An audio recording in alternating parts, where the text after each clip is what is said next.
So you all know that when the calf was born, it is just the stomach or the physiology of the digestive system of the calf is similar to the non-ruminants because the rumen is not properly developed. It takes time for the development of the rumen, at least 3 months. So for that period of the rumen development, they are classified as pre-ruminant, and after the development of the rumen, they have classified in the post-ruminant growth period. So the feeding of both the periods were different. So for the pre-ruminant growth, that is birth to 3 months until the complete development of the rumen, extra nutrients should be provided during last 2 months of gestation. That is true that we have provided extra nutrient to the dam in the last 2 months, as there the maximum growth or under the gestation took place in the last trimester. So the pregnancy allowance is also offered in the last trimester of the um, gestation for fulfilling the basic requirement of growth of calves. Expected dam should be provided with 15 to 20 kg of green fodder. Yes, the dam which is expected, so we should provide him green fodder, as green fodder is the only source of vitamin. If the concentrate doesn't have the extra source or the additional source of vitamin, so in the field, only and only greens are the source of vitamin which is highly required for the neonates. So that's why 15 to 20 kg of the green fodder should be there in the diet of the expected dam. First feed, that is colostrum, should be fed to the calf within 2 hours. So why there is a compulsion of 2 hours? That it is because as the calf was born, so within 2 hours the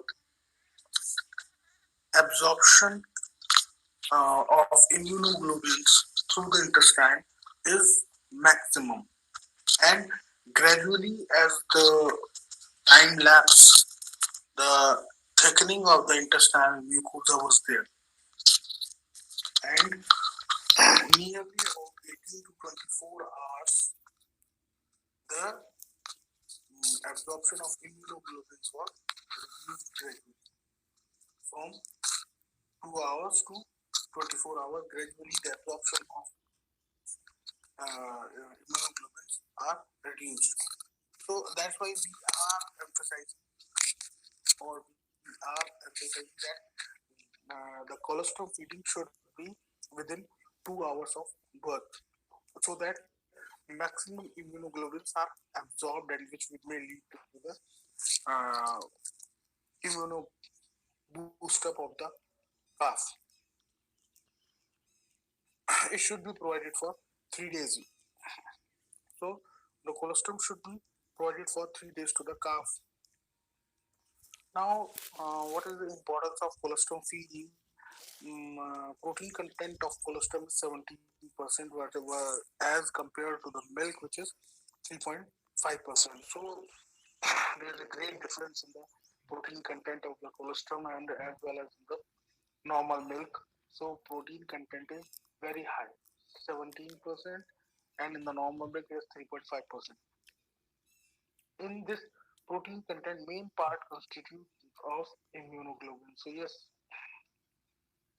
immunoglobulins are the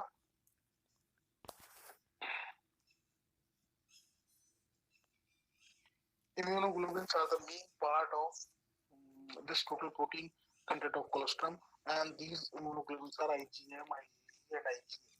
So these three are the main immunoglobulins which are present in the colostrum and which are required for the development of the immunity. High content of vitamins A, D, and E, and minerals, calcium, magnesium, iron, and phosphorus helps the calf to resist infection. Yes, so vitamins and minerals are also there in case of a colostrum. And from where these vitamins and mm, minerals. It is available to the calf. It is from the part of the colostrum of dam. So there should be maximum colostrum feeding should be there. In case of a neonate, laxative action of colostrum, yes, the nature of colostrum is very laxative, so that to enhance the excretion of meconium. Meconium is the first feces. So as the calf took the colostrum, so there is a removal of the metabolic waste which is accumulated in the GI tract, and the first feces of the calf is known as meconium. So there is a laxative action of colostrum. If colostrum is not available, we can prepare it. So we can prepare the artificial colostrum if suppose the dam is died or refuse to fed the calf. So we can prepare a colostrum for the calf, and the content of the colostrum is it is warm water 275 ml, raw egg 1, castor oil 3 ml, vitamin A 10,000 IU, warm whole milk 525 ml, aureomycin 18 milligram. So this is the composition of an artificial colostrum. It should be given 3 times a day, whole milk from fourth day to 3 months of age. So after from the 0 day to third day, we should fed this colostrum, and from the fourth day we can fed the whole milk to the calf. Now, how we have to fed the calf up to from the 0 to 3 months of age in the pre-ruminant phase? How we can fed the calf and what we have to fed? So when we talk about the feeding of the calf in relation to the age, so age of calf, it is when it is 1 to 3 days. Uh, we have discussed earlier that from for the at least 3 days we have to fed the colostrum at the rate of 1/10 of body weight in at least 3 intervals or 3 feeds. So in 3 intervals we have to fed the colostrum 1/10 of body weight. So what is the body weight of the newborn calf? It is around 25 to 30 kg. So 2.5 to 3 liters of colostrum should be fed in 3 feeds, plus 3 liter in 3 interval. That is 1 liter every time you have to fed the calf. So from fourth to seventh day, it is whole milk at the rate of 1/10 of body weight in 3 feeds. From 8 to 14 days, it is again whole milk at the rate of 1/10 of body weight. But now you can decide the interval at at a single time or at a twice or thrice. But you have to fed the whole milk from 15 to 21 days, whole milk at the rate of 1/10 of body weight. And now one thing is more started is offering calf starter. Calf starter is a sort of concentrate. We have mm, we have developed a concentrate and which is of high nutritive value. It under the calf starter and a good quality of hay. We should also offer a good quality of hay and a calf starter along with 1/10 of the body weight whole milk. Now from 22nd to 35 days, whole milk was offered at a rate of 1/15 of body weight, and along with that 100 gram of calf starter and ad libitum good quality hay. Ad libitum means we are offering as much as the calf can eat the good quality of hay. 100 gram of at least 100 gram of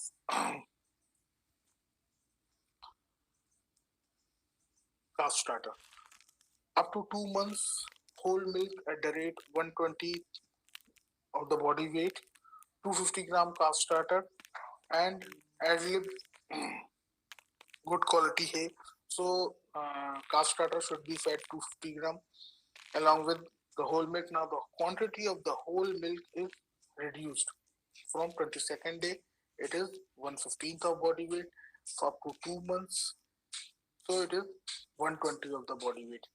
So now gradually we reduce the quantity of whole milk and increasing the quantity of calf starter and good quality hay, so that we are shifting the calf toward the actual feed, from the milk feeding to the actual feed. From 2 to 3 months, milk is gradually reduced in a tapering manner, and we should fed or we have to fed develop a habit of eating calf starter and hay. Hay is basically it is fed in a pre-ruminant stage, so to induce the rumen development. As much as hay the animal or the calf will eat, that much amount of that may lead to the development of the rumen in a faster way. So this schedule should be followed to attain the average daily gain of 0.5 kg in crossbred calves. So if you have followed this schedule, that means the average daily gain of 0.5 kg should be there in case of a crossbred calf. Milk replacer can be given directly after colostrum feeding or after 1 week of age. So if you want to replace the whole milk from the milk replacer, you can also after 3 days you can directly shift the calf to milk replacer.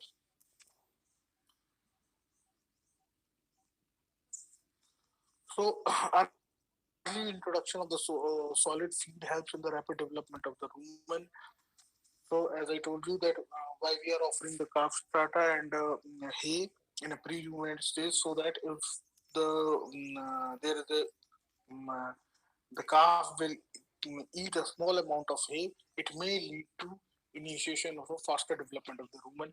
So there is a faster development of the rumen. Drenching of the rumen fluids from adult animal also help to achieve this. So if we have taken the rumen liquor from the students, will continue the class tomorrow.